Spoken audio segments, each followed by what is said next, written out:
سلام كم يتخونو كبراتنا كبران تخاتلتي تقراي برودكاست سيرفيس عسرت شدشت ميازيا خلتش عسرت شواتنا عم تمرس دالو حدشتنا قدستن حبريشاتات انهم لايك شير سبسكرايب مقبارك تكاتولنا بخبر بمعدام بزرزراتهم كانت سقاقركم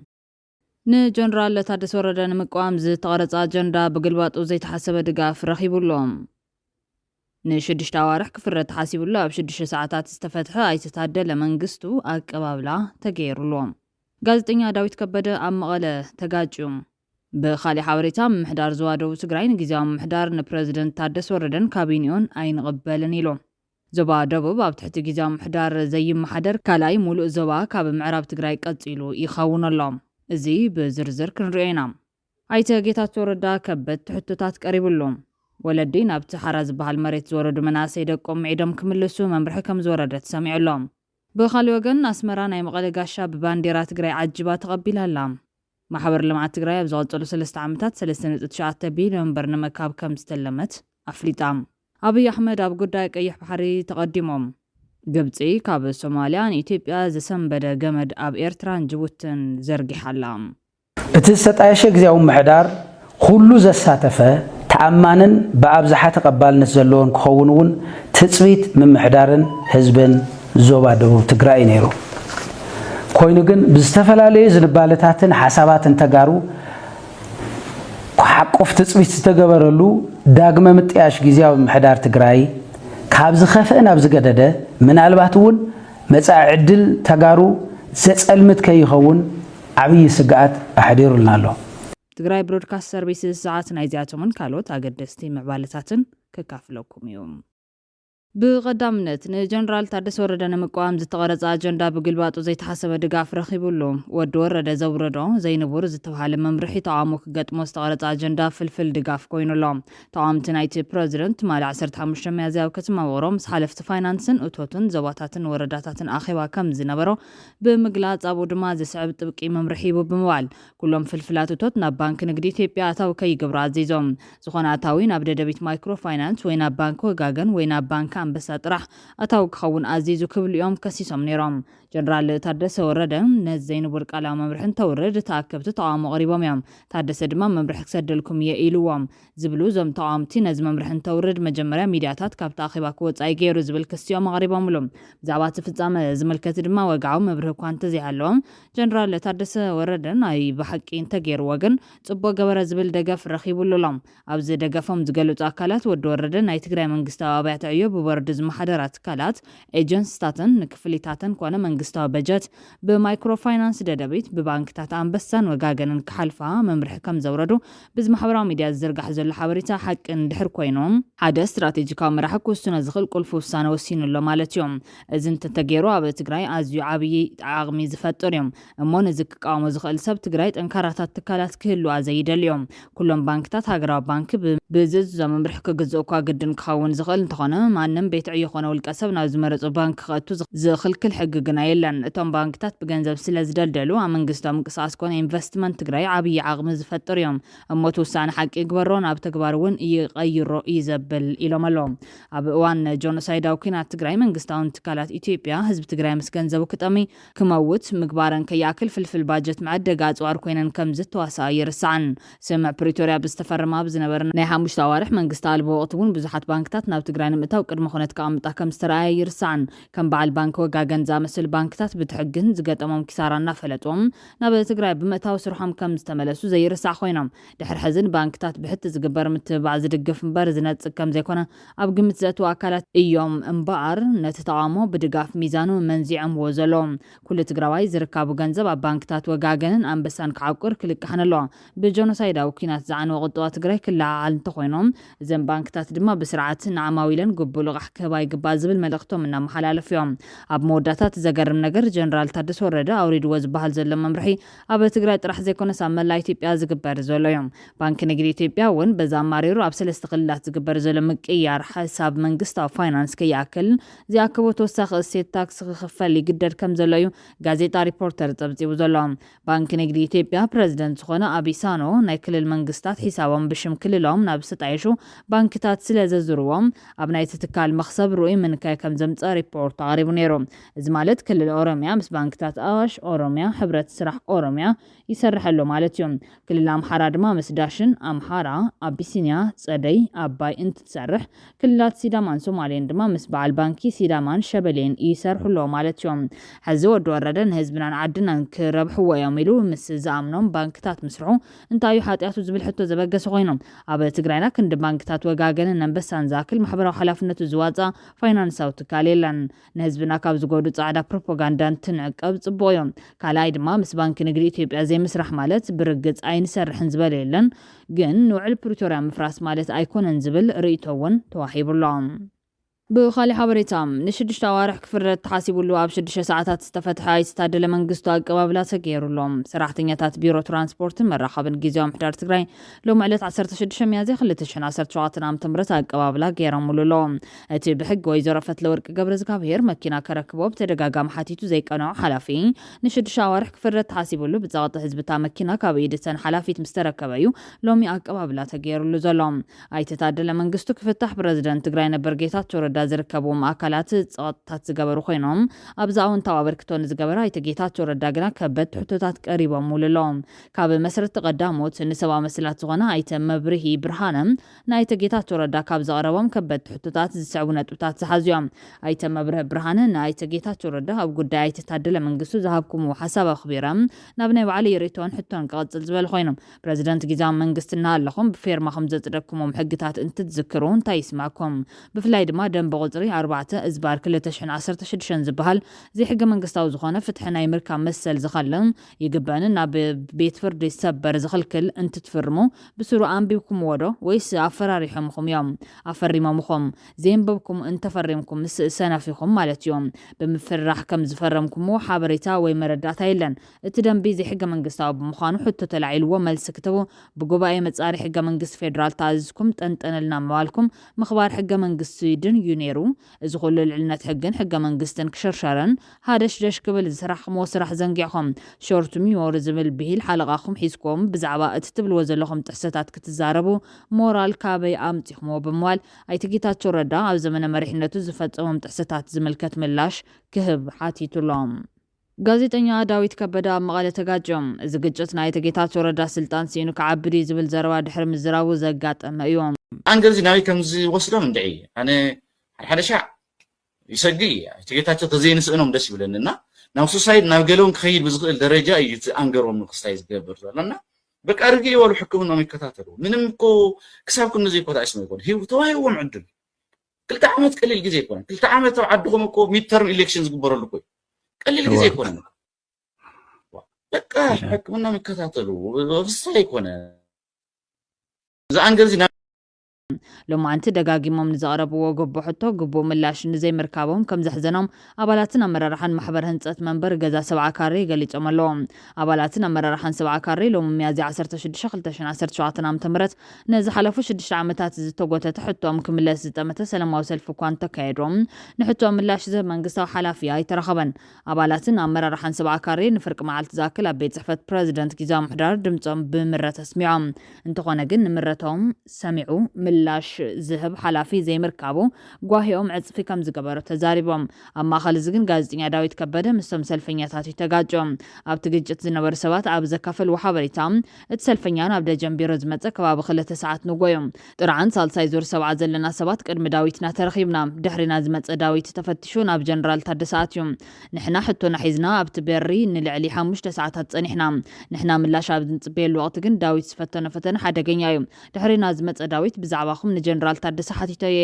ካብ ዝለቐቑ ኣብ ናተይ ዩቲዩብ ቻናል ስምዕዎ ዝብል ሸፈጥ ካቐርብ ፈጢኑ ብምባል መንቀለቲ ውጥጥ እንታይ ምዃኑ ብምግላፅ ኣብ ልዕሊኡ ተቃውሞ ኣስሚዖም ኣለዎም ዳዊት ያጽንዕ ስልጣን ዳዊት ያጽንዕ ስልጣን ዳዊት ያጽንዕ ስልጣን ዳዊት ያጽንዕ ስልጣን ንዓኹም ኣይጠቕመኩም ንዓኹም ኣይጠቕመኩም ንሳኹም ተማኺሩ ክወፅእ ንሳኹም ተማኺሩ ክወፅእ በሪ ቀይሱ ክወፅእ ህዝቢ ዓይኒ ዘይኸውዶ ጨካን ሚድያ ከም ናይ ልበዓል ዳዊት ከም ናይ ልዕሊ ዳዊት ጨካን ህዝቢ ተዓፅዩኩም ዘዋሪድኩም ናይ ህዝቢ ክብሪ ዘይስምዐኩም يسمعكم تعالى يتوكلون تعالى يتوكلون أنا حزبي يقوم مغادنا لكعهم نخم قوارنا لا رايهم لا رحتنا يتتالي الوم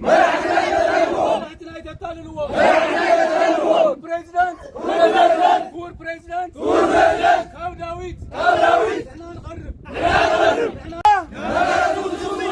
نظراتهم تطوطوا ميديا عطيناكم لنا بهزو تقراي موسان بهزو تقراي متلال عطيناكم لنا بهزو تقراي يدمعي تبغمو يكونن أنا داويد كام حزبي كام سلطان عاوي أمهم ماذا غترغيهم أمتيكم أوين يروهم حزب تقراي محروة يتعدالوا فلاليوا تبغم حصوم حزب تقراي فلاليوا ميديا لا يهزري لا يرايو بحقي نحتاكم هنا ጋዜጠኛ ዳዊት ምስቲ ብውልቃዊ ጥቕመይ መፂኡ ብምባል ድሓር ዓይንን ሓመድን ዝኾኑ ኣይተ ጌታቸው ረዳ እውን ኣብ መፈለምታ መዝነቱ ረኺብዎ ነይሩ እዮም። ብኻልእ ወገን ወለዲ ናብ ተሓራ ዝበሃል መሬት ዝወረዱ መናሰይ ደቆም ዒዶም ክምልሱ መምርሒ ከም ዝወረደ ተሰሚዖም መናሰይ ናብ ሓራ መሬት ክወርዱ ኣብ ልዕሊ ዘተባብዑ ኣካላት ስጉምቲ ክወስድ ጎስጓሳት ክካየድ ፀኒሑ እዮም። ሳም ቢሮ ትግራይ ፀኒሎም ክሰምዑ እንተኮይኖም ክሰምዑ ተኽኢሎም ካብቲ ዝሓለፈ ናይ 2 ዓመት ጋዕገልጠም ወፂኦም ብሓቂ ስኽን ኢሎም እንታይ ኢና ንገብር ኣለና ኢሎም ሕሳብ ተጀሚሮም ኣብ መቐለ ኮፍ ኢሉ ካብ ሓራ መሬት እየ ኢሉ ቪድዮ ናለቐቐ ሼር ዝገብር ኣታ ጀግና ዝብል ኣብ መቐለ ኮፍ ኢሉ ኣሎ። እዚኣ ኣዲስ ኣበባ ኮፍ ኢሉ ኣዲስ ኣበባ እዛ ዘረባ እዚ ኣዲስ ኣበባ ኮፍ ኢሉ ኣዲስ ኣበባ ተዝቕመጥ ነይሩ ሰብ እዚ ናይ ፋኖ ቪድዮታት ሼር ገይሩ ኣዲስ ኣበባ ሓንቲ ሌትር ይሓድር ናይ ሸኔዶ ኦላዶ ወቦ ዝብልዎ ናይ ኦሮሞ ነፃነት ጦር ቪድዮ ወይ ኣክቲቪስት ዝተዛረቡ ንኡ ፕሮሞት ናገበረ ንኡ ጀግና ናበለ ሼር ገይሩ ወይ ናቱ ቪድዮ ለጢፉ ኣብ ኣዲስ ኣበባ ከቕምጦ ዶ ይኽእል ኣብይ ኣየቕምጦን መልሱ ንሰማዕ ኣብ ትግራይ ግን ኣሎ ኣብ ትግራይ ኮፍ ኢልካ ጅግንነት እዩ ኣብ ትግራይ ሕዚ ድማ ኣመራርሓ ልምዓት ጉጅለ ገዛ ወለድን ደቆም ክዕግሱና ዞራ ክነግራ መምርሒ ወሪድለን ኣሎም። ንትግራይ ኮነ ህዝባ ብረታዊ ቃልሲ ፈፂሙ ዘይዋፅእ መንገዲ ምዃኑ ብዙሓት ዝርድኡሉ ዛዕባ እዮም። ይኹን እምበር እዚ ኩነታት ጠጠው ክብል ዝኽእል ብማዕዳ ወይ ብምፍራሕ ዘይኮነስ ኣብ ውሽጢ ትግራይ ዘሎ ባህጊ ለውጢ ተቐቢልካ ንትግራይ ዝጠቅም ውፅኢት ብዘምፅእ መንገዲ ኣብ ተግባር ብምውዓል ጥራሕ ምዃኑ ይዝመን። ትግራይ ብሮድካስት ሰርቪስ ናብ ዘዋደዶ ካሊእ ሓበሬታ ከነሰጋግረኩም። ማሕበር ልምዓት ትግራይ ኣብ ዝቐፀሉ 3 ዓመታት 3.9 ቢልዮን ብር ንምእካብ ከም ዝተለመተ ፍሊጣም ሓለፍቲ ማሕበር ልምዓት ትግራይ ሎምን ጋዜጠኛታት ኣብ ዝሃብዎ መግለፂ ማሕበር ልምዓት ትግራይ መበል 12 ሓፈሻዊ ጉባኤ ከም ትሳለጥ ገሊፆም። በዚ መሰረት መበል 12 ጉባኤ ማሕበር ልምዓት ትግራይ ካብ ዕለት 17 ክሳብ 18 ሚያዝያ 2017 ዓ.ም ጉባኤ ሕወይትን ተስፋን ብዝብል ቴማ ከም ዝካየደ ፍሊጦም። ብተወሳኺ ዝቐፀሉ 3 ዓመታት ዝሰርሑ ስራሕትን ቦርድ ኣመራርሓ ማሕበር ልምዓት ትግራይ እውን ከም ዝምረፁ ገሊፆም። ቦምበር ቦርድ ማሕበር ልምዓት ትግራይ ኢንጂነር ታደሰ የማነ ማሕበር ልምዓት ትግራይ ተጋሩ ሓቢሮም ዓበይቲ ዕማማትን ከዓምው ዕላማ ገይሩ ዝተጣየሽ ኢሎም። ኣብ ዝቐፀሉ 3 ዓመታት እውን ኣብ ዕቤት ህጻናት ምገባ ተምሃሮን ዲጂታል ትምህርትን ትኩረት ጌራ ከም ትሰርሕ ተዛሪቦም። ነዚ ዝሕግዝ ድማ ሓድሽ ማልቲ ዲጂታል አይዲ ከም ትጅምር ገሊፆም። እቲ ዝጅመር ዲጂታል አይዲ ሓደ ሰብ ናይ ማሕበር ልምዓት ትግራይ ዕድመ ልክዕ ኣባል ክኸውን 36,500 ብር ክኸፍል ኣለዎ። ንዲያስፖራ ድማ $1,000 ከፊሉ ናይ ዕድመ ልክዕ ኣባልነት መለለይ ዲጂታል መታወቂያ ከም ዝወሃቦ ረድዮም። ናይ 3 ዓመት ኣባልነት ንምርካብ $1,095 ብር ከፊሉ ናይ ኣባልነት ካርድ ሙሳድ ይኽእል ኢሎም ኢንጂነር የማነ። ንዲያስፖራ $100 ንሓደ ዓመት ናይ 3 ዓመት ኣባልነት ድማ $200 ከም ዝኾነ ገሊፆም እዮም። ኣስመራ ናይ መቐለ ጋሻ ብባንዴራ ትግራይ ዓጅባ ተቐቢላ ኣላ። እታ መንጎ ህግደፋዊ ፕሮፓጋንዲስት ሕወሓታዊ ኣክቲቪስትን ኣብ ዛላንበሳ ዝጀመረ ጽምዶ ሓደ ናብ ጽምዶ ክልተ ተቐጺሉ ባንዴራ ትግራይ ኣስመራ ኣትያ ክትንበልብል ጀሚራ ኣላ። እቲ ጽምዶ ውሽጣዊ ሓድነት ካዓሪኻ ብሄራዊ ረብሓ ንምሕላው ተዝኸውን ክንደይ ደገፍ ምረኸበ ዝብሉ ተዓዘብቲ ይኹን እምበር መራሕቲ ሕወሓት ናይ ባዕሎም ሰባት ኣሕዋቶም የሳድዱ ምስ ሻዕብያ ጽምዶ ምፍጣር ከመይ ክኸውን ናብ እዩ ከምርሕ ንዝብል ሕቶኦም ምላሽ እናደለዩ እዮም። ነቶም ኣብቲ ፀበባዋን ኣብ ጎኒ ህዝብን ቃልስን ትግራይ ደው ዝበሉ ኣብ ደንበ ተቃውሞ ዘለዉ ኤርትራውያን ኣመራሲሓ ዝግበር ጽምዶ እውን ሻዕብያ ዝኣመነ ማይ ዝሓቆነ ብማል ንባህር ሻዕብያ እናዘኻኸሩ እዮም። ዳግማይ ትንሳኤ ጽምዶን መውስቦን ሳሓልን ደደቢትን እንታይ ክወልድ እዩ ዝብል ሕቶ ኣብ ዝነገሰሉ ወቕቲ ግና ክልተ ኣፈኛታት ሻዕብያን ሕወሓትን እንታይ ከም ዝብሉ ኣቐዲሞም ኣብ ዘርግሕዎ ፖስተር ገለ ነጥብታት ለጢፎም ኣሎም። ብሸነኽ ኤርትራ ንተጋሩ ዓጋመ ዝበሃል ፀርፊ ድዩ ዝብል ከም መዛረቢ ተለጢፉሎም። ብርግጽ ዓጋመ ዝብል ኣብ ኤርትራ ከም ፀርፊ እዩ ዝትርጎም። ሽማ ኣውራጃ ምዃኑ ዘይምፍላጥ ግን ኣይኮነን። እንታይ ዳ ካብቲ ብሕብረት ሰሜንን ደቡብን መረብ ዝነብር ተጋሩ ብተደጋጋሚ ዝተሰዓረ ጣልያን ንክልቲኦም ክፋላት ሕብረተሰብ ንምፍልላይ ዝመሃዞ ውዲት እዩ ነይሮም። ዓሳኽር ጣልያንን ናይ ሕዚ መንግስቲ ግደፍን ነቲ ክቡር ሽም ዓጋመ ከም ፀርፊ ኮይኑ ክቕፅል ስለ ዝደልዩ ክሳብ ሎሚ ከም ፀርፊ ኮይኑ ይቕፅል ኣሎም። ከም ውፅኢቱ ድማ ዓጋመ ዝብል ቃል ኣብ ኤርትራ ንመላእ ትግራይ ዝውክል ኮይኑ ዝበዝሕ ክፋል ሕብረተሰብ ዓጋመ ማለት ከም ድኻ፣ ቆማል፣ ሓሳዊ፣ ሰራቒ፣ ጠላም፣ ተንኮለኛን ቆቋዕን ካልእን ዝብል ትርጉም ሒዙ ክቕፅል ተገይሩሎም። እዚ ኣብ ሰሜን መረብ ዘለዉ ምስቶም ደቡብ መረብ ዘለዉ ተጋሩ ንምብታሕ ተባሂሉ ብጣልያን ዝተጀመረ ብዓሳኽር ጣልያን ዝቐፀለን ህግደፍ ድማ ብስርዓት ደረጃ ክስረፅ ዝገበሮ መርዘም ታሪክ ኣብ ትግራይ ግና ብግልባጡ እዩ ዝሰርሕ። ዓጋመ ፀርፊ ዘይኮነስ ዘኹርዕ ሽም ምዃኑ ዓጋመ እንተብሉኒ ኩርዓት ይስምዐኒ ዝተባሃለሉ እዮም። ዓጋመ ቆቋዕ ወይ ቆማል ዘይኮነስ ካብ ጋዕዘም ክሳብ ጥሕሎ ካብ ሜስ ክሳብ ኩሉ ዘለዎ ሻይ ዘካፍል ህዝቢ ለጋስ ህዝቢ ምዃኑ እቶም ካብ ሳሓል ክሳብ ሳዋ ዘይቆማል ካልእ ምቾት ሪኦም ዘይፈልጡም ምስንቃዕ ቁማሎም ቆማል ዓጋመ ዝብሎን ብስግረዶብ ናብ ዓጋመ ምስኣተዉ ብማይ ዓጋመ ትግራይ ቁማሎም ዘራገፉ ህግደፋውያን ዝምስክርዎ ሓቂ እዮም። ጣልያን ዓሳኽር ጣልያንን ህግደፍን ነቲ ዓጋመ ዝብል ሽም ጥራሕ ዘይኮነስ ነቲ ትግራይ ዝብል መንነት እውን ፀለሎ ክቕባእ ክፅዕሩ ፀኒሖም እዮም። ከም ውፅኢቱ ድማ ካሊእ ኣብ ገለ ከባቢ ናይ ኤርትራ ልቢ ትግራይ ዝበሃል ፅርግያ ኣሎ። ጥውይዋይ ስለ ዝኾነ ምስ ባህር ተጋሩ ንምትእሳር ልቢ ትግራይ ተባሂሉ እዚ ብሂል ምስ መንግስቲ ሻዕብያ ዝመፀ ዘይኮነስ ምስ ሓድግታት መግዛት ጣልያን ዝመፀ ምዃኑ ህግደፍ ድማ ነዚ መርዛም ተረኽ ቀፂሉሉ እዮም። እኖ ሎሚ ብወገን ኣወል ስዒድ ነታ ዓጋመ ተንኮለኛ ትብል ከም ግብረ መልስን ከም መካሓስን ግድደልዋ ብሸነኽ ተጋሩ ንኤርትራውያን ሃሳስ ሓማሴና ትብሉና ክብል ዝደለየ ይመስል። ሃሳስ ዝብል ቃል ኣብ ትግራይ ዓሻሃላይ ማለት እዮም። ነቲ ሓማሴን ዝብልዎ ሕብረተሰብ ዓያሹ ይብሉና ኣሎ። እዚ ክልተ ህዝቢ ሕድሕዱ ብተንኮልን ህሊናን ዕሽነትን እዩ ዝገላለጽ ዘሎ። ብርግጽ ብወገን ትግራይ ሃሳስ ሓማሴናይ ምባል ልሙድ ኣይኮነን። ኤርትራውን ምባል ሻዕብያ ዝብል እዩ ኣብዝሓ ክፋል ማሕበረሰብ ዝፍለጥ። ካልእ ነጥቢ ድማ በዓል ኣወል ስዒድ መንግስቲ ኤርትራ ኣንጻር ህዝቢ ትግራይ ሰቢኹ ኣይፈልጥን ዝብል እውን ከም ዛዕባ ከም ዝሓዝዎ እዮም። እቲ ሓቂ ግን ደረፍትን ገጠምትን ጸሓፍትን ዝጠምር ባህላዊ ጉዳያት ዝበሃል ናይ ኤርትራ መንግስታዊ ትካል ግና ለይትን ቀትርን ጽልእን ኣንጻር ህዝቢ ትግራይን ልዕሊ ርብዕ ዘበን ሰቢኹ እዮም። ከም ውፅኢቱ ድማ ህዝቢ ትግራይ ከም ካንሰር ክጠፍእ ዝሰብኽ ወለዶ ፈጢሩ እዮም። ሕዚ ባህላዊ ጉዳያት ኤርትራ ዝበሃል ትካል መንግስቲ ክሳብ ዝኾነ ሻዕብያ ብመንገዲ ስነ-ጥበብ ኣቢሉ ኣንጻር ህዝቢ ትግራይ ጽልኢ ዝሰበኹ ሓላፍነት ወሲዶም ነቲ ዝበረዞ ዘሕመሞን ህዝቢ ክፍውሶን ክሕወየን ሓላፍነት ይወስድ ዶ ዝብል ሕቶ ኣይመለሰን። ትንሳኤ ጽምዶን መብስቦን ደደቢትን ሳሓልን እንታይ ከም ዝወልድ ጽባሕ ዘርእዮም። ቅድሚ ጽባሕ ምምጾ ግና እዚ ጽምዶ ንጥፋት ብሄረ ትግራይ ዝብል መደምደምታ ዝበጽሑ ብዙሓት እዮም። እዞም ኣብ መደምደምታ ዝበዝሑ ኣካላት ከምዚ ይብሎም። ኣብ ኤርትራ ሓደ ፓርቲ ዘሎ ንሱ ድማ ህግደፍ ይበሃል። ህግደፍ ማለት መንግስትነት ኤርትራ ሙሉ ንሙሉ ተቋፂሩ ሃገር ብመንግስቲ ከይኮነትስ ብፖለቲካ ፓርቲ ትውከል ገይርዋ እዮም። ስለዚ መንግስቲ ኤርትራ ትበሃል ህግደፍ ማለት እዮም። ህግደፍ ሓድሽ ኤርትራዊ ሃገራዊ መንነት ፈጢሩ ንዑ መሊኡ ብሄራዊ መንነት ከላብስ ዝቃለስ ዘሎ መንግስቲ እዮም። ኤርትራዊ ሃገራዊ መንነት ድማ ኣብ መቃብር ትግራዋይ ብሄራዊ መንነት ዝተክል ምዃኑ ብግልፂ ኣቐሚጡ ትግራዋይ መንነት ከጥፍእ ዝቃለስ ውድብ እዮም። ነዚ ዕላማ ብግልፂ መንግስታዊ ፖሊሲ ኣውፅኡ ዝንቀሳቀስ ውድብ ከም ዝኾነ ይፍለጥ። እዚ ኣብ ኤርትራ ካብ መዋዕለ ህፃናት እስካብ ሰዋ ብዛዕባ ትግራይን ብሄረ ትግራይን ዝተጻሓፈ ናይ መምሃሪ መጽሓፍ ትርኢኻ ብግልፂ ምርዳእ ይካል። ስለዚ ህግደፍ ዝውንኖም መንግስቲ ኤርትራ ብልዕሊ ትግራይን ህዝባን ዝፈጸሞ ይኹን ንቅድሚት ዝፍጽሞ ግፍዕን ካብ ገጽ መሬት ናይ ምሕኻኽ ተግባር ዕላማ ንምስኻዕ ዝግበር እዮም። እቶም ኣብ መሬት ዘፈጸምዎ በቲ ፖሊሲ ህግደፍ ኣእምሮም ሕፅቦ ዝተኻየዶ ኮይኖም ብስምዒት ክገብርዎ ይኽእሉ እዮም። ብመዳይ ህግደፍ ግና ዕላምኡ እዩ ፖሊሲ እዩ ብምባል እዮም ዝገልጽዎም። ወሲኾም ድማ ብመንግስቲ ኤርትራ ወይ ድማ ህግደፍ ኣብ ልዕሊ ትግራይን ተጋሩን ዝተገበረ ከም ሓደ ሕማቕ ኣጋጣሚ ክረአ ምሁራን ይቅርታ ዝግበረሉ ተራ ብስምዒት ዝተገበረ ነገር ኣይኮነን ህግደፍ መንግስቲ ኤርትራ ብልዕሊ ህዝቢ ትግራይን ትግራዋይን መንነትን ዝፍጽምዎ ዓዳሚ ኣየድልዮን መኻሪ ኣየድልዮን ዕድል ፈጢሩ እንትረክብ ደጋጊሙ ዝፈጸሙ ተግባር እዮም ምክንያቱ ህላዊ ህግደፍ ብዕላማ እዩ ዕላምኡ ድማ መንተ ኤርትራዊ ሃገራዊ መንነት ትግራዋይ መንነት ከም ፖለቲካዊ ማሕበረሰብ ምጥፋእ እዩ ነዚ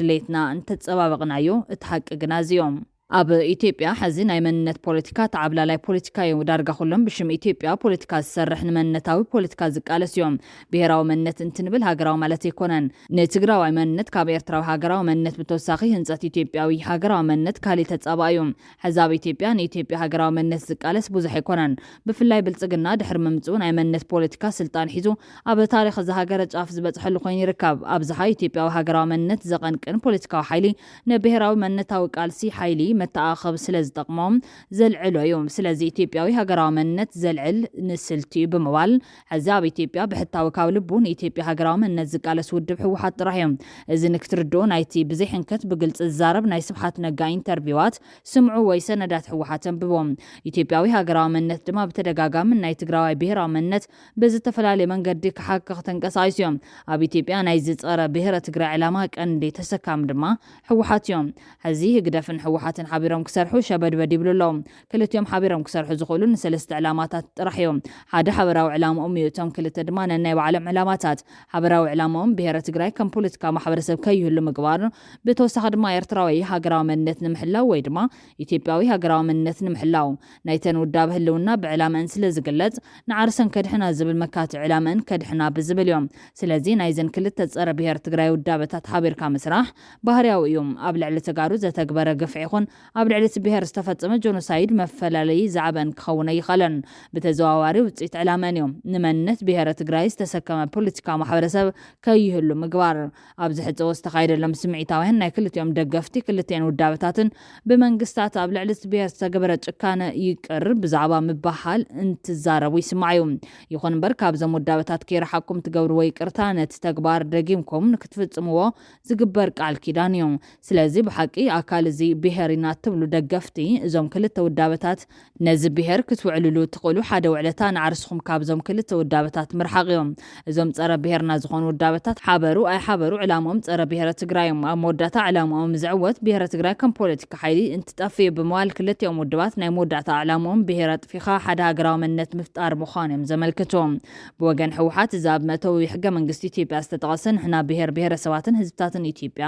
ሓደ ፖለቲካዊ ቁጠባ ንምፍጣር ተበጊስና ኣለና ዝበለን ኣምሓርኛ ትእንኮ ዘሜታዊ ሃገራዊ ናይ ስራሕ ቋንቋ ኮይኑ ኣብ ሙሉእ ዘመን ይህወደግ ምግልጋልን መራያ ናይ ብሄራት ብስልቲ ሓዋዊስካ ብሄራዊ መንነት ተጥፊኻ ሃገራዊ መንነት ንምፍጣር ዝተገበረ ኣብ መገዲ ዝፈሸለ ጉዕዞ እዮም መራያ ናይዚ ድማ ማእኸል ፖለቲካን ቁጠባን ኣዲስ ኣበባ ኮይኖም ብልጽግና ኦሮሞ ብሄራዊ መንነት ሒዙ ኣብ 2010 ዓ.ም ስልጣን ምስ ተዋፀረ ነቲ ብሽም ብሄር እናተሸቀጠ ብተግባር ግን ኢትዮጵያዊ ሃገራዊ መንነት ካንጽ መሬት ዝመስዮን ናይ መወዳእታ ዕጩ በረኸታት ተንቤን ዝኾነ መሪሕነት ሕወሓት እኹል ኣብነት እዮም ብደቂ ብሄረ ትግራይ ብከቢድ ዋጋ ዝደሓነ መሪሕነት ሕወሓት ምስቲ ፀረ ብሄር ትግራይ ዝኾነ ህግደፍ ዝገብሮ ጽምዶ መወዳእትኡ ንምግማት ኣጸጋሚ ኮይኑሎም ብኻሊእ ዜና ኣብይ ኣሕመድ ኣብ ጉዳይ ቀይሕ ባሕሪ ተቐዲሞም ግብፂ ካብ ሶማልያን ኢትዮጵያ ዘሰንበደ ገመድ ኣብ ኤርትራን ጅቡትን ዘርጊሓላ ቀዳይ ሚኒስትር ኣብይ ኣሕመድ ሕቶ ኣፍ ደገ ባሕሪ ንኢትዮጵያ ናይ ህልውና ጉዳይ ዝብል መርገፂ ሒዙ ኣትሪሩ ካብ ዝጉስኩስ ንድሓር ካብ ኤርትራ ጅቡትን ሶማልያን ተሪር ግብረ መልሲ ክስማዕ ፀኒሖም ግብፂ ብፍላይ ንክልቴን ሃገራት ኤርትራን ሶማልያን ከተሓባብር ዝተራየት ኮይና ኣብ ዝሓለፈ ጥቅምቲ ካብ ኣስመራ ኣንጻር ኢትዮጵያ ዝቐንዐ ዝመስል ስሉሳዊ ኪዳን ክሳብ ምምስራት በፂሐን ሕዚ ድማ ግብፅን ጅቡትን ጉዳያት ምሕደራን ፀጥታን ቀይሕ ባሕርን ወሽመጥ ዓደንን ሓላፍነት ናይተን ምስቲ ባሕሪ ዝዳወባ ሃገራት ጥራሕ ምዃኑ ተስማዕምዐን ክብል ፕረዚደንት ዓብደልፋታሕ አልሲሲ ገሊጹሎም ትማል ረቡዕ ናብ ጅቡቲ ዝገሸብ ፕረዚደንት ግብፂ ምስ ፕረዚደንት ሃገር እስማዒል ዑመር ጊሌ ተራኺቡ እዩ ብዛዕባ ዝን ካልኦት ጎናዊ ዛዕባታትን ዘትዩ ዘሎ ፕረዚደንት ጅቡቲ ተን ሃገራት ብዛዕባ እቲ ንቀይሕ ባሕርን ወሽመጥ ዓደንን ዘራኽብ መጻበብ ባብ ኤልመንደብ ከም ዝተዘራረቡ ኣፍሊጡሎም እዚ ኣዝዩ ኣገዳሲ መስመር ኣብ ጅቡቲ ኤርትራ የመን ዘራኽብ ስትራቴጂካዊ ስፍራ ብምዃኑ ክልቲኦም ብዛዕባ ኩነታት ፀጥታ ወሽመጥ ዓረብ ከም ዝተዘራረቡ ይግለጽ ፕረዚደንት ጅቡቲ እስማዒል ብተወሳኺ ኣብቲ ኣገዳሲ ኣህጉራዊ ንግዳዊ መስመር ቀይሕ ባሕሪ ናፃ ምንቅስቓስ ንግዲ ባሕሪ ምትሕብባር ንምሕያልን ኣብቲ ባሕሪ ምርግጋፅን ከም ዝተስማዕምዑ ኣፍሊጦም ፕረዚደንት ግብፂ ዓብደልፋታሕ አልሲሲ ብወገኑ ኣብ ዘስምዖ መደረ ኣብ ወሳኒ ኣህጉራዊ ንግዳዊ መስመር ንፀጥታን ናፅነት ምንቅስቓስን ዘስግእ ይኹን ፀገም ብሓባር ንምቅላስ ደጊምና አረጋጊጽና ክብል ምስ ፕሬዚደንት ጅቡቲ ዝበጽሕዎ ናይ ስምምዕነት ነጥብታት ተጉልዮም ግብጺ ንጉዳይ ምሕደራ ቀይሕ ባህሪ ሓላፍነት ናይተን ምስትማይ ዝዳው ሃገራት ኮይኖም ክግደፈለዎም ክትብል ንፈለማዋን ኣይኮናን እዚ መርገጽ እዚ ቀዳማይ ሚኒስትር አብይ አሕመድ ሕቶ አፍ ደገ ባሕሪ ጉዳይ ህልውና ገይሩ ብተደጋጋሚ ልዓሉን እቲ ሃገር ኣብ ቀይሕ ባህሪ ተገዳስነት ምሕዳራን ምስ ቀይሕ ባህሪ ኣብ ካብ ዝዳወባ ሃገራት ቀርኒ ኣፍሪካን ተሪር ግብረ መልሲ ኣስዒቡ እዮም ኢትዮጵያ ኣብ ቀይሕ ባህሪ ዘለዋ ተገዳስነት ብፍላይ መንጎ ኢትዮጵያን ኤርትራን ዝፈጠሮ ናብ ቀጥታዊ ኩናት ከየምርሕ ንብዙሓት ስጋት ፈጢሩ ይርከብ ኣብ ልዕሊ ክዛዘም ተቃሪብ ዘሎ ግድብ ህዳሴ ኢትዮጵያ ንዓመታት ተቋማ ክትስምዕ ዝጸንሐት ግብጺ ምስ ሃገራት ዞባ ተጸምቢራ ኢትዮጵያ ኣብ ቀይሕ ባህሪ ዘለዋ ሕዱር ድሌት ክትገትት ትንቀሳቀሰላ ሚኒስትር ጉዳያት ወጻኢ ሶማሊያ አሕመድ ሙዓሊም ፈኪ ኣብ ታሕሳስ ናብ ግብጽ ዑደት ዝገበረሉ እዋን ዝመርገጽ ግብጽ ከም ዝተቃልዐ ይዝከር ከምኡውን ኣብ ዝሓለፈ መጋቢት ሚኒስትር ጉዳያት ወጻኢ ኤርትራ ዑስማን ሳልሕ ናብ ግብጽ ብምኻድ ምስ ፕሬዚደንት ሲሲ ኣብ ዝተረኸበሉ እዋን ምሕደራን ድሕነትን ቀይሕ ባህሪ ሓላፍነት ጎረባብቲ ሃገራት ምዃኑ ምስ ምዕምዖም ዝዝከር እዮም ትማሊ ፕሬዚደንት ግብጽ ዓብደል ፋታሕ አልሲሲ ኣብ ጅቡቲ ድሕሪ መታው ዞባዊ ምዕባለታት ጸጥታ ቀይሕ ባህርን ወሽመጥ ዓደንን ከምኡውን ኣብ ቀርኒ ኣፍሪካ ዘሎ ጉዳያት ተማያይጡሎም ጅቡቲ ብ10 ሸሓት ዝቁጸሩ ዘይሕጋውያን ዝበለቶም ኢትዮጵያውያን ካብ ሃገራ ክወጹ ኣገዲዳ ምስ ኢትዮጵያ ክትሰሓብ ምቕናያ ዝከር ምስ እውን ኢትዮጵያ ኣብ ጉዳይ ሶማልያ ክትጻወቶ ጸንሐት ኣሉታዊ ተራ ሕጉስቲ ዘይምንባራ ይዝከር እዮም ሕዚ አብይ አሕመድ ኣብ ጅቡቲ እውን ተቐዲሙሎም بزرزر نابز تتحزى حبريتا كنحلف ممحدار زوادو نتقراي جزاو محدار نبرزيدنت تادس وررن كابينيون اي نقبلن يلولام زوادو او تحت قمة زي محدر كالاي مولو زبا خوينو لام كاب معراب تقراي قتلهم نسعبو امونغو جزاو محدارن اتزوبا زلو ركب كما يكخون كابتم محدار زتصحفو دبدابيتاتن وسانتاتن اتزوبا اي نقبلن مالت اليوم بجتن اوديتن كاخم ايكم الرحن كم محدارن اقلقلت منقستن تانكا كسام عازيكم يلو كغزل زبلو حتى ታት ዘበገሰ ኮይኖም እዚ ነገር ባቃልቦ ክረአ ዝገቦ ዛዕባዩ እትሐዝ ተጣይሹ ዘሎ ጊዜያዊ ምሕዳርን ዝወደቦ ካቢኔት ተቀባልነት የብሉን ዋና ምሕዳር ዝዋድ ትግራይ አይታፍቱ ኪሮስ ሎም 16 ሚያዝያ 2017 ዓ.ም ኣብ ዝሃቦ መግለጺ ቀጽሉ ክቀርብ እዩ ዝኸበርካ ህዝቢ ትግራይ ዝኸበርካ ህዝቢ ዞባ ደቡብ ትግራይ ዝኸበርኩም ሓይልታት ጸጥታ ትግራይ ኣብ ዝኾነ እዋን ሪኣቶ ዘይትፈልጥ በአመዛኒኡ በውሽጣዊ በዝኾነ ምኽንያት ናይ ህልውና ሓደጋ ገጢሞ ኣሎ ስምረት ተጋሩ ካብ ምምካት ባዕዳውያን ወረርቲ ወርቃዊ ታሪኽ ዝኸተበ ህዝቢ ትግራይ ኣብ ናይ ዕጥቂ ቃልስና እውን ልፍንታውያን ከጽንትዎ እንትፍትኑ ዓለም ዘስደመመ ኻሊእ ናይ ዓወት ምዕራፍ ክስንዝ ዝኸኣለ ህዝቢ ምዃኑ እውን ፍሉጥ እዩ መንእሰይ ትግራይ ነታ ዘይትትካእ ህይወቱ ትሕቲ ክብርን መንነትን ህዝቡ ብምስራዕ ኣብ መኸተ ዘርእዮ ሓድነት ኣብ ናይ ቀጻሊ ኩሎ መዳይ ጉዕዞና ክቕጽል ተስፋ ተገይሩ ጸኒሑ እዩ ህዝብና ደቁና መረቐ ኣብ ሓጺር እዋን ኣሃዱታት ዝፈጠረሉ እናሸቀለ ኣሃዱታቱ ዝዓንገለሉ ዝወደቑ ደቁ ብሕራን እናልዕለ ብኽብሪ ዘዕረፈሉ እንትቆስሉ ቀልጢፎም ክሓዊ ዝሕብሕበሉን ደቁ ድፋዕ ሰይሮም ኣፈሙዝ ናይ ታንክታት ጨቢጦም ብደንጎላ ተዋጊኦም ክዕወቱ ዘኽእል ጀግንነት ክቐድሑ ዘኽእለ ህዝቢ እዩ ኮታስ ህዝብና ኣብ ውሽጢ ያህሉ ኣብ ደገ ሰሚሩ ብምቅላሱ ዘስደምም ገሊ ፈጺሙ በዚ እውን ካብ ሙሉእ ጽንተት ድሒኑ ውዕሊ ሰላም ፕሪቶሪያ ክፍጸም ገይሩ ህዝቢ ዞባ ደቡብ ትግራይ ድማ ብፍላይ ካብ ሰነ 21 2013 ዓ.ም ንድሓር ኣብ ዝነበሩ ውግኣት ዝነበሩ ናይ ደጀንነት ግደ ኣዝዩ ዝለዓለን ብሰራዊትና እውን ይዕስ ዝተባሃለሉ ምዃኑ ኣብ ትገሊ ዝነበረ ሰብ ዝርድኦ ሓቂ እዩ ኮይኑ ግና ብሰንኪቲ ዓንቃጽ ጓሓልን ጉጅለ ምልክን መሳርሕታቱን እቲ ናይ ሰላም ውዕሊ መሊኡ ክትግበር ብዘይምኽኣሉ ትሩፋት ናይቲ ውዕሊ ህዝብና መሊኡ ከይተጠቐመ ናብ ውሽጣዊ ሕቱኽቱኽ ኣተኣትዩ ኣብ ታሪኽና ሰሚዕናዮ ለይንፈልጥ ናይ ማህተም ምንጠላን ማዕጾ ሰበራን ፕሮጀክት ኣብ ትግራይ ተተግቢሩ ብምኽንያት ውዕሊ ፕሪቶሪያ ዝተጣየሸ ጊዜያዊ ምሕዳር ዘይተማልኡ ባህግታት ትግራይ ንምዕዋት ዝጠቅም መማእኸሊ ኮይኑ ከገልግልን ናብ ስሩዕ ትግበራ መሰል ዓርሰ ውሳነ ዝተመረጸ መንግስቲ ክሰጋገር ዘኽእል ትካል እዩ ነይሩ እንተኾነ ግን እዚ ውልቃውን ጉጅላውን ረብሓታቱ ቅድሚ ህዝቢ ዝሰርዕ ምንጭ ኩሎም ሕመቃት ዝኾነ ህዝቡ ብምብታን ንበይኑ ዝነግስ መላኸ ሓይሊ ብሰንኪ ስሑት ስትራቴጂካዊ መሪሕነት ክብሪ ሰራዊትና ኣዋሪዱ ውዕሊ ፕሪቶሪያ ፍሪሱ ዕልዋ መንግስቲ ኣካይድሎ ህዝብና ኣብዚ ሕዚ እዋን ብሰንኪ ዝዓሌታዊ ናይ ምልክን ጉጅለ ሰንሰን ኢሉ ዓዱ ጸሊኡ ናብ ስደት ዝኸደሉ ኣብ ዓዱ ዘለውን ተስፋ ሲእኑ ኣብ ማእኸል ሜዳ ዝወግሖ ዝብኡ ኮይኑሎ ብሰንኪ ጉጅለ ኩሎም ዓቕምታቱ ተሓንሽሾም ውድብ ህዝቢ ሰራዊት መንግስቲ ዝመፀ ድኹም ጸላእ እውን ዝዕንድረላ ትግራይ ክትፍጠር ለይትን ቀትርን ይሰርሐሎ ሕዚ ትግራይ ደቃ ዝሓብሩላ ዘይኮነትስ ነንሕድሕዶም ዝናቆሩላ ንትግራይ ዝጠቅም ሓሳብ መፈልፈሊ እንተይኮነትስ ሓሳብ ዘለዎ ሰብ ዝፍንፈነላ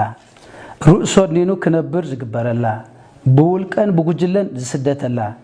ካብዚ ጉጅለ ዝወፃኢ ካሊእ ክነብር ዘይፍቀደላን ጥራሓ ከይትተርፍ እተስግእ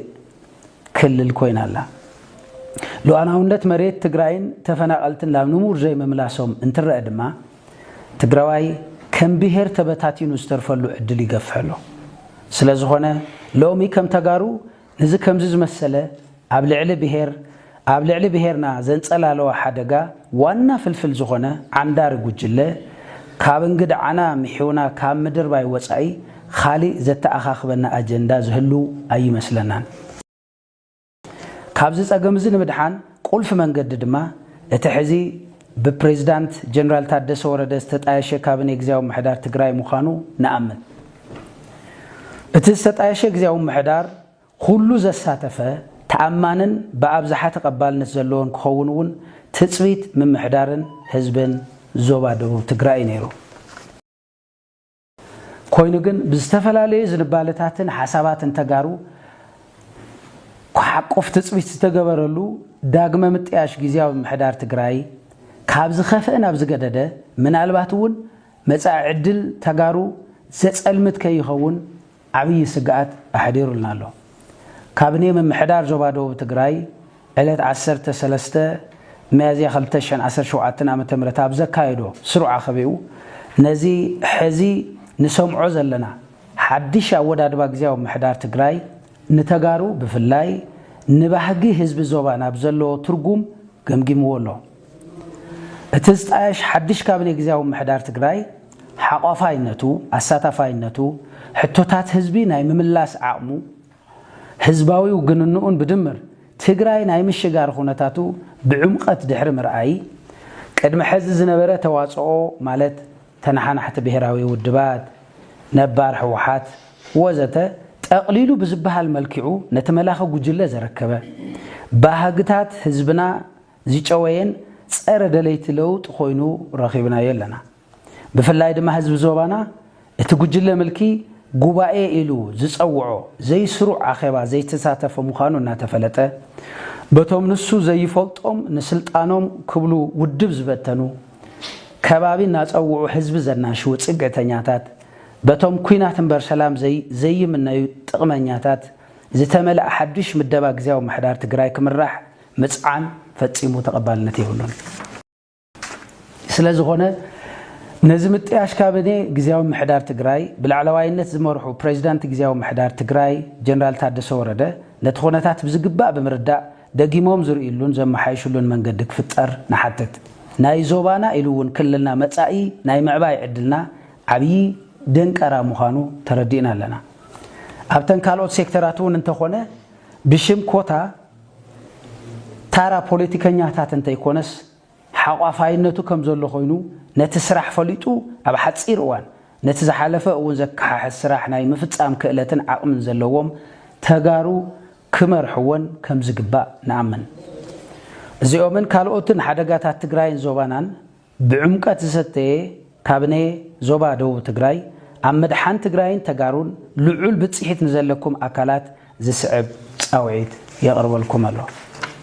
ዝኸበርካ ህዝብና ኣብ ማዕርነት እተኣምን ናይ ህዝባ ንቑሕ ፖለቲካዊ ተሳትፎን ኢኮኖሚያዊ ተጠቃምነትን ብልቢት ትቕበል ምክብባራን ሓድነታን ዘብህግ أدلون عليتاوينتن زي الرئيلا لمعتي ديمقراسياويتن معبلتن تجراي كنرئي نقادة لنا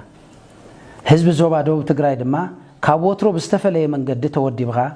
حادنتخا استيمخا دققت في الليات تصنيحها هلوناخا ابزرغاغص ناي مختن لمعاتن سراحتي التمسغبو زلخا مسدمم تغادلو نعنا ندقخا قرعات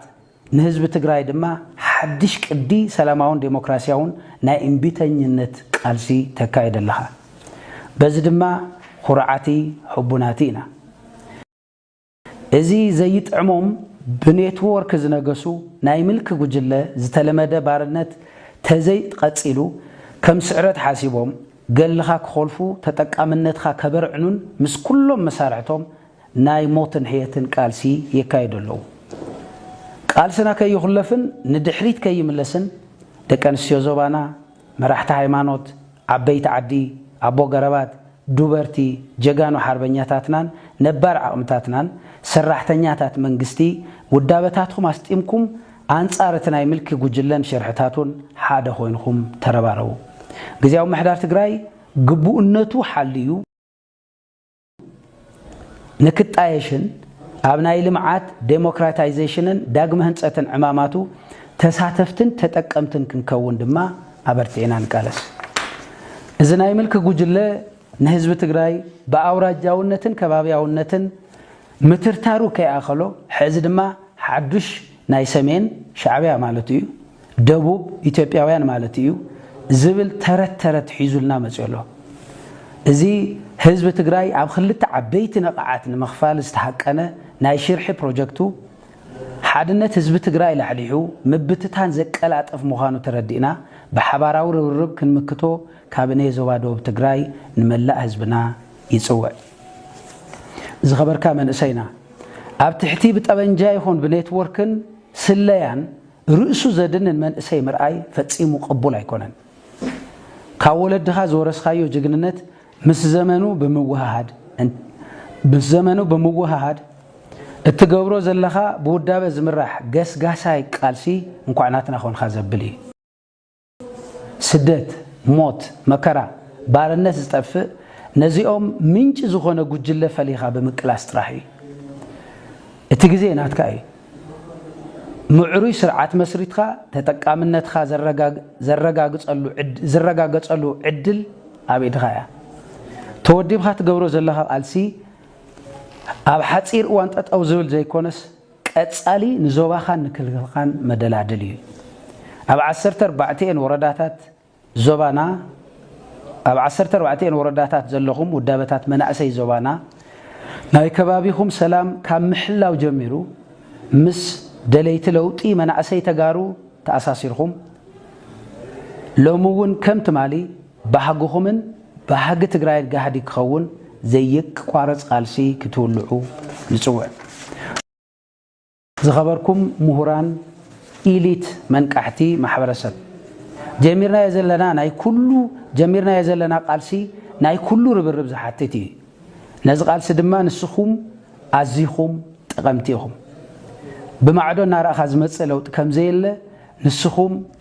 نسخوم حيل لوط خونكم تساتفكم كل قالس دما كم زعوت ايطراطرن حقيو استمهره اب ايكونومي بوليتيكاو محبراون غدايات كساتف بر خفتلو نيرو ايتغبرن بحبار كخفت كنقبر لنا بهزبكم توصينون اب تغبار اب زلوت كل ነገር ክትሳተፉን ነዝገጥሙና ዘሎ استحلاله ጸገም موصي መንገዲ ከተመቻቹልን ጻውዒትና ነቀርበልኩም ዝኸበርኩም ብሔራዊ ውድባት ትግራይና ናይ ኩሉ ንምግባር ዘለና ሓደ መማረጪ ካቢኔ ግዜያዊ ምሕዳር ትግራይ كلهم حسابات زحقف كون مغباري ناي حسابات فلالاي نزلوم كامربتهم نافناقله ناسرن ناطفن زنبر ناي حساب درقت غطيم وزلو غجله حزون ناي موداتا عدلو كري غزياو محدار تግራይ كمنقد كتقم كله عقم صنقو يرباربلو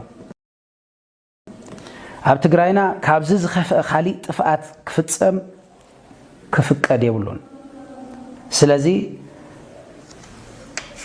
ዝተናበበን ዝተወደበን ቃልሲ ክትገብሩ ፃውዒትና ነቕርበልኩም ዝኸበርኩም ዲያስፖራ ተጋሩ ኣብ መኸተ ዘረኣኹሞ መስተንክር ኣብኡ ዝውዳእ እንተይኮነስ ክትርእይዋ ዝብሃኩማ ትግራይ ጋህድን ምግባር ንሳ ሕዚ እውን ክትርእይዋ ኣይከኣልኩምን ናይዚ ዋና ዕንቅፋት ድማ ተብ ትግራይ ዘሎ ስሱዕ መላኺ ሓይሊ ስለ ዝኾነ ድማ ነዚ ሓይሊ እዚ ብምቁዋም ትግራይና ንኹሉ ብማዕረት ትርኢ ብጠመንጃ እንተይኮነስ ብዴሞክራሲ ትፍለጥ ብድኽነት ጥሜትን ስደትን እንተይኮነስ ብልምዓትን ሰላምን እትልለ ትግራይ ንምግሃድ ዝኸኣልኩሞ ኩሉ ንኽትገብሩ ፃውዒትና ነቕርበልኩም ዝኸበርኩም ሓይልታት ፀጥታ ትግራይ ዓንዲ ሕቆ ዓወትኩምን ጅግንነትኩምን ህዝብኩም ምዃኑ ልዕልየኹም ዝርድኦ ሓይሊ የለን ፀጥታ ሓይሊ ካብ ህዝቢ እንትንፀል ውፅኢቱ ግልፂ እዩ ስለ ዝኾነ ሕዚ እውን ከምቶም ኣያታትና ዘምሃሩና ኣብ ጎኒ ህዝብኩም ደው ክትብሉን መሳርሒ ዝኾነ ጉጅለ እንተይኮንኩምስ ሓሽከር ህዝቢ ትግራይ ንምዃንኩም ብተግባር ኣርእዩ ኣብ ጎኒ ህዝብኩም ጠጠው ኢልኩም ተልእኾ ህዝብን ምፍፃም ኣብ ትገብርዎ ርብርብ ከም ወትሩ ህዝብን ምምሕዳርን ዞባና ዝከኣሎም ኩሉ ክገብሩ እዮም ወሳነ ሓሳብ ኮርን ልዕሊ ኮርን ብፍላይ ኣብ ዞባና ከቢድ ዋጋ ይኽፍለና ኣሎ ሓይልታት ፀጥታና ንሕድሕዶም ከይተሓጋገዙ ብስግኣትን ጥርጣርን ዝመሰሉ ዝንባለታትን ተርእዮታትን ቀልጢፎም ደው ክብሉ ይግባእ ህዝብና ሰላማውን ድሕንነቱ ውሑስ ኮይኑ ስሉጥ ልምዓት ዝሐሸ ዴሞክራሲያዊ ሃዋህር ዝረአየላ ዞባ ንምፍጣር ኣብ ንገብሮ ርብርብ ሓይልታት ፀጥታና ትካላዊ ተልእኾኹም ሓሊኹም ተዋዲድኩም ህዝብኩም ቀትርን ለይትን ክትሕግዙ ድማ ንፅውዕ ኣብ መወዳእታ ፕሬዚደንት ግዚያዊ ምሕዳር ትግራይ ክቡር ጀነራል ታደሰ ወረደ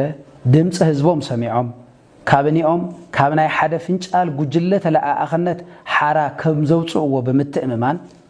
ኣብ ምፍፃም ተልእኾታት ግዚያዊ ምሕዳር ትግራይ ከም ህዝብን ምምሕዳርን ከም ወትሮና ዝከኣለና ኩሉ ከም ንገብር እናረጋገፅና